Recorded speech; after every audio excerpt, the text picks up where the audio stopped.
जय हिंद दोस्तों, स्वागत करता हूं आपके अपने यूट्यूब चैनल सेल्फ स्टडी में। आज मैं आपको बताने वाला हूं, ठीक है। देखिए, मैंने आपको इसमें बहुपद का जो चैप्टर शुरू करा था, ठीक है, मैंने कल की वीडियो में, ठीक है। तो मैंने उसमें एक क्वेश्चन आपको बनाया था, उसका नेक्स्ट जो अगला क्वेश्चन आएगा मैं आपको इसमें कराने वाला हूँ, ठीक है, इस वीडियो में। ठीक है, तो एंड तक जरूर देखिएगा, ठीक है। इसमें बहुत ही यूजफुल होने वाला है आपके लिए वीडियो, क्लास 10th वालों के लिए, ठीक है।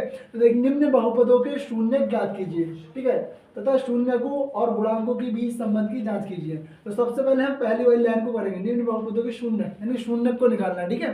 तो x बराबर ऐसे क्या आएगा, यहाँ पे x नहीं, यहाँ पे क्या दिया s, तो s के बराबर में आएगा, ठीक है। अगर x होता तो x बराबर आता, अगर यहाँ पे s है तो s बराबर में आएगा, ठीक है। तो निकाल सबसे पहले क्या निकालेंगे, यहाँ पे देखिए। तो सबसे पहले हमें लिखना है यहाँ पे दिया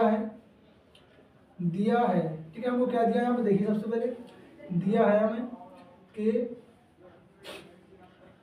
P ऑफ S बराबर P ऑफ S बराबर, ठीक है, P ऑफ S, क्योंकि यहाँ पे देखिए है S है, तो मैं यहाँ पे क्या लूंगा, S लूंगा। अगर मेरे यहाँ पे होता है बाई चांस, मान लीजिए यहाँ पे मेरे जो होता है X होता है, क्या होता है मेरे यहाँ पे X होता, तो मैं यहाँ पे X लेता, Y होता Y लेता, T होता तो T लेता यहाँ पे, ठीक है। जो होगा यहाँ पे मेरा चर, वही चर को यहाँ पे लूंगा। तो P ऑफ S बराबर मैंने क्या दिया, ये वाला पूरा, तो 4s square minus 4s plus 1, ठीक है, ये मेरा यहाँ पे दे रखा है। अब मुझे यहाँ पे लिखना है कि गुणांक इसके, कि गुणांक क्या होता है, ठीक है। तो मैंने गुणांक पहले ही बताया, तो चलो देखिए गुणांक समझ लीजिए फिर से। तो गुणांक वो होता है जो नंबर के मतलब जो चर होता है, जो x हो या y हो फिर t हो, कुछ भी हो, उसके साथ में जो नंबर लिखा होता है वो उसका गुणांक कहलाता है। यानी कि s का गुणांक यहाँ पे s स्क्वायर का गुणांक 4 है, और h का यहाँ पे गुणांक माइनस का 4 है, और यहाँ पे 1 है। क्लियर, ये इसका गुणांक कहलाएगा। अब देखिए क्या करना है मुझे, यहाँ पे यहाँ लिखना है मुझे गुणांक, ठीक है। तो गुणांक, इसका मुझे गुणांक क्या क्या है, क्या दे रखा है देखिए यहाँ पे a बराबर मुझे कितना दिया है यहाँ पे 4, ठीक है। a बराबर 4, और b बराबर मुझे यहाँ पे क्या दिया है, माइनस का 4, क्या दिया है, माइनस का 4, और c बराबर मुझे यहाँ पे दिया है 1, ठीक है, प्लस का 1, देखिए ये रहा। क्लियर। अब आप कहोगे ए बी सी, ये कहाँ से आया, तो ये वाली बात याद रखना, ये वाला इसका मतलब बहुपद के चैप्टर में ही वाली मतलब से समीकरण आती है, ठीक है। क्या होती है वो, ये होती है कि A X square plus B X और प्लस सी बराबर 0, ठीक है। ये समीकरण आती है आपको, मतलब ये वाली आती है, ठीक है, समीकरण। इसमें क्या बोला है, देखिए ये बहुपद दे रखा है, ये बहुपद है, ठीक है, बहुपद है समीकरण। तो बिल्कुल इसी के जैसी है, देखिए यहाँ पे स्क्वायर, यहाँ पे स्क्वायर, यहाँ पे x की 1 पावर, यहाँ भी 1 पावर, और यहाँ पे c, तो c का मान यहाँ पे ये है, ठीक है। तो इसीलिए हम a b c को यहाँ पे लिखते हैं, ठीक है। a का मान कितना है यहाँ पे देखिए, यहाँ पे a है तो यहाँ पे 4 है, तो यानी कि a का मान 4 हो गया। यहाँ पे b है तो यहाँ पे कितना है, माइनस का 4, तो माइनस का 4 हो गया, और यहाँ पे c, तो यहाँ पे कितना हो जाएगा मेरा, 1 हो जाएगा, ठीक। यही यहाँ पे दे रखा है। चलिए अब अगली करते हैं। अब हमें यहाँ पे लिखना होगा शून्यांकों के लिए, ठीक है। शून्यांक हमें क्या निकालना है, शून्य निकालना है, हमें शून्यांकों के लिए मुझे लिखना होगा। तो शून्यांकों के लिए, ठीक है, शून्यांकों के लिए मैं क्या लिखूंगा यहाँ पे, तो मेरा जो है P ऑफ S है, ठीक है, इसको लिखूंगा मैं P ऑफ S और बराबर में 0, क्योंकि शून्य निकाला तो शून्य का मतलब 0, शून्य मतलब 0, तो मुझे यहाँ पे 0 मैंने लिख दिया। अब इसका जो मान है P ऑफ S का मान, देखिए P ऑफ S का मान ये दे रखा आप लोगों यहाँ पे, तो ये वाला हम रख लेंगे यहाँ पे, ठीक है। 4s स्क्वायर माइनस 4s और प्लस का 1 इक्वल में 0, ठीक है। इतना क्लियर हो गया।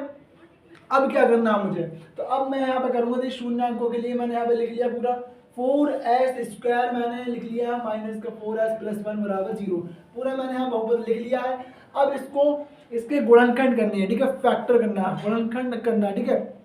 अगर आप गुणनखंड नहीं जानते हैं, नहीं करना चाह मतलब आपको नहीं आता गुणनखंड करना, तो आप कमेंट सेक्शन में जरूर बताना, वहाँ पे अगर आपको वीडियोस पे चाहिए तो मैं आपको वीडियो भी उसकी भी दे दूंगा, ठीक है। चलिए नेक्स्ट की ओर बढ़ते हैं। क्या है यहाँ पे, तो यहाँ पे देखिए सबसे पहले ये 4 दिख रहा है, ये वाला, इस वाले जो है कोई भी नंबर है, 2 हो 3 हो 1 हो कुछ भी हो, तो इस नंबर की गुणा करते हैं लास्ट वाले से, ठीक है। तो 4 की गुणा करते हैं इस वाले से, तो 4 एकम 4, 4 आया। अब 4 को ऐसे तोड़ना है कि यहाँ पे जोड़ने पे मेरा 4 आ जाए और गुणा करने पे भी 4 आए, तो यहाँ पे 4 एकम 4 हो गया। अब एक नहीं रहा, यहाँ पे 4 हो गया, ठीक है, लिखना नहीं है, सिर्फ हो जाएगा, ठीक है। अब देखिए 4 एकम 4, तो 4 को मुझे ऐसे तोड़ना है। अब देखिए, तो 2 गुणा 2, 2 दूनी 4 होता है, गुणा करने पे 4 आ गया। अब अगर इन दोनों को मैं जोड़ भी दूं तो 2 + 2 कितना हो जाएगा, तब भी 4 हो जाएगा। यानी कि 2 दूनी 4, ये वाला फैक्टर इसका सही रहा है, गुणा करने पे भी 4 आ रहा है और जोड़ने पर भी मेरा 4 आ रहा है। तो ये लिखना पड़ेगा। मैं देखिए क्या लिखूंगा, 4s² माइनस, अब ब्रैकेट में क्या लिखूंगा मैं, यहाँ पे 2 + 2 कितना आएगा, 2 + 2, क्योंकि ये वाला इसको मैंने तोड़ा है 2 + 2 में, तो 2 + 2, ठीक है, 2 + 2 हो गया मेरा, ठीक है। और यहाँ पे कितना आएगा, s + 1 बराबर 0, सही है इतना। अब क्या करना है मुझे, इस वाले s की इससे भी करनी है और इससे भी करनी है, ठीक है। अब मैं क्या करूँगा, 4s² माइनस, देखिए s की गुणा मैंने 2 से, तो 2s, ठीक। अब ये वाला माइनस, इस वाले प्लस, माइनस और प्लस माइनस हो जाएगा यहाँ पे गुणा करने के बाद, ठीक है। उसके बाद इसकी करूँगा 2 से, तो 2s और प्लस का 1 इक्वल में 0, ठीक है। अब देखिए यहाँ पे कॉमन क्या आ रहा है मेरे, यहाँ पे s है और यहाँ भी s है, यहाँ 4 है, यहाँ पे 2 की टेबल में 4 भी आता है, ठीक है। तो जो कम वाला होता है ना उसको हम कॉमन लेते हैं, 4 को नहीं लेना है, 2 को लेना है, तो 2 को ले लिया बाहर। अब यहाँ पे कम घात किसकी है, यहाँ पे s की घात 2 और यहाँ पे s की घात 1, तो एक वाले को बाहर ले लेंगे, ठीक है, एक बार ले लिया। उसके बाद 2 की टेबल में 4 आता है 2 बार में, 2 दूनी 4। उसके बाद s कितने, देखिए यहाँ पे मुझे s दिख रहा है, ठीक है। अब यहाँ पे जो s है मेरा, ठीक है, यहाँ पे s के और एक मैंने बाहर ले लिया, यहाँ पे 2 थी, तो अंदर कितनी बची मेरी, यहाँ पे 1 अंदर बच गई, ठीक है, एक मेरा अंदर s बच गया, ठीक है। अब मुझे क्या करना है, यहाँ पे देखिए बहुत आराम से देखते रहना, माइनस, ठीक है, माइनस देगा तो माइनस लगाना पड़ेगा। उसके बाद यहाँ पे 2s, तो 2s तो अपने पूरा पूरा बाहर ले लिया है, ठीक है, तो 2s बिल्कुल ही कुछ नहीं बचा, तो बचेगा 1, कितना बच गया 1, और ये ब्रैकेट को बंद कर देना है यहाँ पे, ठीक। उसके बाद क्या बनना है, यहाँ पे माइनस का 2s कौन आएगा, क्या नहीं आएगा, क्योंकि 2s यहाँ पे है और यहाँ पे 2s नहीं है, यहाँ पे 1 है तो यहाँ पे भी 1 होगा, ठीक है। तो यहाँ पे s है, यहाँ s नहीं है, यहाँ पे 2 है, यहाँ 2 नहीं है, यानी कि 1 कॉमन आएगा, माइनस का 1 कॉमन आएगा, ठीक है, माइनस का 1 मैंने कॉमन ले लिया है। और अब यहाँ पे देखिए 2s बचेगा, ठीक है, 2s, और यहाँ जो माइनस मैंने बाहर ले लिया प्लस था तो माइनस बचेगा। अब ये कैसे बचा है वो समझिएगा, ठीक है, जैसे यहाँ पे समझाता हूँ। देखिए सबसे पहले यहाँ जो प्लस था तो माइनस और माइनस, जब माइनस और माइनस के जो गुणा करते हैं तो मेरा बनता है यहाँ पे क्या, प्लस बनता है, ठीक है। माइनस और माइनस की मैं गुणा करूंगा तो मेरा प्लस बनेगा। इस निशानों के ऊपर मैंने, चिन्हों के ऊपर मैंने पूरा वीडियो बना रखा है, उसमें मैं उसका लिंक डिस्क्रिप्शन में आपको दे दूंगा, वहाँ पे जाके देख लेना, बहुत अच्छे से समझाया है, ठीक है। प्लस प्लस मतलब क्या होता है सब कुछ अच्छे से समझा दिया, बराबर के इस साइड जा गया उस साइड आ गया, सब कुछ अच्छे से मैंने बता रखा है वहाँ पे, ठीक है। तो उसको आप देख सकते हैं, ठीक है, बहुत प्यार से नहीं ये बनाया मैंने सिर्फ और सिर्फ आपके लिए, ठीक है। अब देखिए यहाँ पे क्या करना, माइनस और माइनस प्लस हो गया, ठीक है ना, इतना बताना। अब देखिए तो मैंने यहाँ से नहीं एक माइनस बाहर लिया, ठीक है, यहाँ प्लस था मेरा, तो मैं अपनी एक माइनस को मैं यहाँ से बाहर उठा लूंगा, तो मेरा यहाँ पे एक माइनस तो बचेगा अंदर, तो इसलिए मैंने यहाँ प्लस था, यानी कि प्लस का मतलब 2 माइनस अंदर है यहाँ पे, ठीक है। तो एक माइनस मैंने बाहर लिया तो एक बच गया मेरा अंदर, minus minus plus, minus minus plus, और यहाँ 1 और बराबर में मेरा बचेगा 0, ठीक है ना। आप देखिए 2s - 1 2s - 1 दोनों सेम, ये दोनों सेम आना चाहिए। अगर ये दोनों गलत आए, प्लस माइनस का भी अंतर आ गया तो आंसर गड़बड़ा जाएगा आपका, ठीक है। ये दोनों गुणनखंड जब करते समय इनका चीज को बहुत ध्यान रखना, ठीक है। अब क्या करना है मुझे, ये दोनों सेम है, दोनों कॉमन आ जाएगा मेरा, ठीक है। 2s - 1 यहाँ से आ गया, यहाँ पे 2s - 1, ठीक है, 2s और माइनस का 1 यहाँ बचा, बराबर में चल रहा है मेरा 0। अब देखिए यहाँ पे दोनों के बराबर में 0 आ गया है, तो मैं इनको अलग अलग करके लिख लूंगा, ठीक है। ध्यान, दोनों को अलग अलग करके मैं यहाँ पे लिख लेता हूँ। देखिए तो सबसे पहले मैं इसको रफ करता हूँ, ठीक है, इसको रफ कर देता हूँ, जो मैंने सबको समझाया अभी, बात कर भी गिरता जा रहा है बार बार चलिए अब देखिए इसको हम करते हैं सॉल्व, यहाँ पे सॉल्व करके दिखाता हूँ आपको, ठीक है। मैं यहाँ पे लिखता हूँ 2s - 1 और 2s - 1, यानी दोनों बार 2s - 1 बचा मेरा, ठीक है। तो 2s और -1 और इक्वल में 0, ठीक है। अब क्या करनी है मुझे यहाँ पे 2s - 1, यानी कि एक बार इसके बराबर में 0, एक बार इसके बराबर में 0, 2s - 1 बराबर 0, 2s - 1 बराबर 0, ठीक है। अब क्या करना है मुझे, यहाँ पे s का मान निकालना है ना, तो s का मान निकालने के लिए क्या करूंगा मैं, s का मान निकालने के लिए जो माइनस का मान है उसको कर ले जाऊंगा, और गुणा में मेरा है 2 तो बजाय पट्टे बजा के बराबर के, ठीक है। देखिए क्या होगा, तो s बराबर जब माइनस का 1 तो बराबर क्या उधर चला जाएगा, तो इधर 1 आ गया, ठीक है, और ये प्लस का हो जाएगा, किसको हो जाएगा, ये मेरा प्लस का हो जाएगा, ठीक है, प्लस का, क्योंकि माइनस का निशान बराबर का उधर जाता है तो प्लस में चेंज होता है, ठीक है, प्लस में चेंज, याद रखना, माइनस का निशान बराबर उधर जाएगा तो किस में चेंज होगा, प्लस में। अच्छा 2 गुणा में था मेरा, कोई भी चीज अगर है मतलब एक्स हो वाई किसी और उसके गुणा में है तो वो नंबर जो है गुणा वाला वो बराबर के बट्टे में जाता है, ठीक है, इतनी बात क्लियर हो गई, ठीक है, समझ हो गया आप बहुत अच्छे से, ठीक है। अब देखिए यहाँ मेरा एस बराबर आ गया 1/2, ठीक है, अब यहाँ भी सेम कंडीशन तो यहाँ भी यही आएगा, एस बराबर 1/2, ठीक है, इसका भी एस बराबर 1/2 आंसर आ गया है, ठीक है। अब क्या करना मुझे, देखिए यहाँ बोला था निम्न बहुपदों के शून्य ज्ञात कीजिए, आपने देखिए शून्य निकल चुके हैं, आपको बहुत बहुत बधाई हो, ठीक है। अब क्या आपने शून्य यहाँ पे निकल चुके हैं, एस का मान आ गया दोनों तरफ, ठीक है, 1/2 1/2। अब बचिए नीचे वाला शून्य को और गुणांकों के बीच संबंध की जांच कीजिए, यानी कि अब हमको जांच करना रह गया बस और कुछ नहीं, ठीक है, चलिए जांच कर लेते हैं। मैं यहाँ पे आंसर को यहाँ ऊपर लिख देता हूँ और आप स्क्रीनशॉट लेना चाहें तो स्क्रीनशॉट भी इसका ले सकते हैं, ठीक है। मैं थोड़ी देर साइड हो जाता हूँ, ठीक। चलिए दोस्तों अब आ चुके हैं किसके संबंध की ओर, ठीक है। अब अपना नेक्स्ट जो पॉइंट है अपना तथा शून्य को और गुणांकों के बीच संबंध की जांच कीजिए, ठीक है। अब संबंध बताने के लिए रह गया बहुत ही आसान, ठीक है, उसका जो अपना आंसर आया था वो यहाँ पे लिख लेना, ठीक है।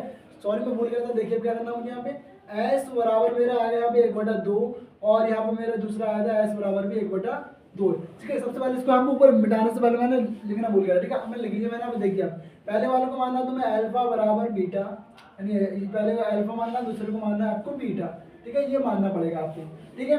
अब हम संबंध करते हैं तो संबंध क्या अपना देखिए, ठीक है, संबंध, ठीक है, संबंध अपना क्या ये है, पहला संबंध का जो होता है, ठीक है, वो होता है शून्यकों का योगफल, क्या होता है, शून्यकों का योगफल, ठीक है, वो लिख लेना, ठीक है, मर्जी आपकी। तो मैं शून्यकों का योगफल यहाँ पे लिख देता हूँ, अल्फा प्लस बीटा बराबर होता है माइनस का बी बट्टे में आता है मेरा ए, ठीक है, बट्टे में ही रहेगा। अब देखिए दूसरा वाला जो संबंध होता है वो भी लिख देता हूँ यहाँ पे, दूसरा संबंध क्या होता है मेरा, दूसरा संबंध जो होता है वो होता है अल्फा गुणा बीटा बराबर में होता है मेरा सी बटा ए, ठीक है। ये दो फॉर्मूले होते हैं, इन फॉर्मूलों को याद रखना, ठीक है। पहला क्या होता है, ये होता है शून्यकों का योगफल, देखिए शून्य दो है, ठीक है, दो शून्य का अल्फा प्लस अल्फा बीटा, इनका योगफल क्या है, इनका योगफल, बीच में प्लस आ गया तो योगफल हो गया, ठीक है, इनका योगफल होता है माइनस बी बटा ए, और इन जो शून्यकों का गुणनफल होता है वो होता है अल्फा गुणा बीटा बराबर, देखिए बीच में कोई भी निशान नहीं है, तो जब बीच में कोई निशान नहीं होता तो होता है गुणा का निशान, ठीक है। तो मेरा यहाँ पर गुणा का निशान है, अल्फा बीटा बराबर में सी बटा ए होता है, ठीक है। चलिए अब इसको सॉल्व करते हैं। अल्फा का मान मेरा है 1/2 प्लस बीटा का मान भी 1/2 है ना, तो बीटा का भी 1/2 रख लिया बराबर माइनस बी।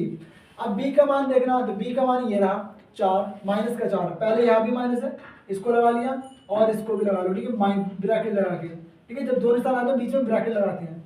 उसके बाद ए का मान 4 है तो 4 रख लो, ठीक है। अब देखिए यहाँ पे 2 है, जब नीचे वाला हर सेम होता है तो एलसीएम अपना वही होता है, यानी कि ये वाला ये आ जाएगा और ऊपर के दोनों को जोड़ लेते हैं, ठीक है, दोनों 2 आ गया बराबर 4। अब देखिए माइनस माइनस प्लस, ठीक है, तो 4 बटे में आ गया 4, इससे ये कट गया, इससे ये कट गया, यानी कि 1 बराबर 1, यानी कि अपना दोनों ही कैसा है, दोनों तरफ का जो बैलेंस है वो बराबर है, ठीक है, दोनों तरफ का बैलेंस कैसा बराबर बिल्कुल, ठीक है, ऊंचा नीचा नहीं है, बिल्कुल बराबर है, ठीक है, ये अपना क्लियर हो चुका है, ठीक है। अब ये हमें सही आया है। अब दूसरा वाला जांच कर लेते हैं, ठीक है, दूसरा वाला क्या है अल्फा, अल्फा का मान 1/2, बीटा का मान 1/2, यहाँ बीच में गुणा का निशान लगाओगे 1/2 बराबर सी का मान 1 आएगा और ए का मान 4 आएगा, ठीक है, रख लिया मान, ठीक है। अब 2 दूनी 4 होता है, 1 कम 1 और 2 दूनी 4 बराबर 1/4, यानी कि ये भी अपना सही आ गया है, यानी कि ये सवाल था अपना, ठीक है। अब अगर आपको कोई दिक्कत हो कमेंट में जरूर बताना, ठीक है, ठीक है। और पढ़ाई अच्छा लग रहा हो तो हमारे चैनल को सब्सक्राइब भी कर देना, ठीक है, और लाइक करना वीडियो को वहाँ, ठीक है, क्योंकि आप ये सब करते हो तो हमें वहाँ तक मोटिवेशन मिलता है, ठीक है, हमें अच्छा लगता है, फिर हम और वीडियो लाने के लिए बहुत मतलब ही उत्साहित हो जाते हैं, ठीक है, और अच्छी वीडियो बनाए, ठीक है।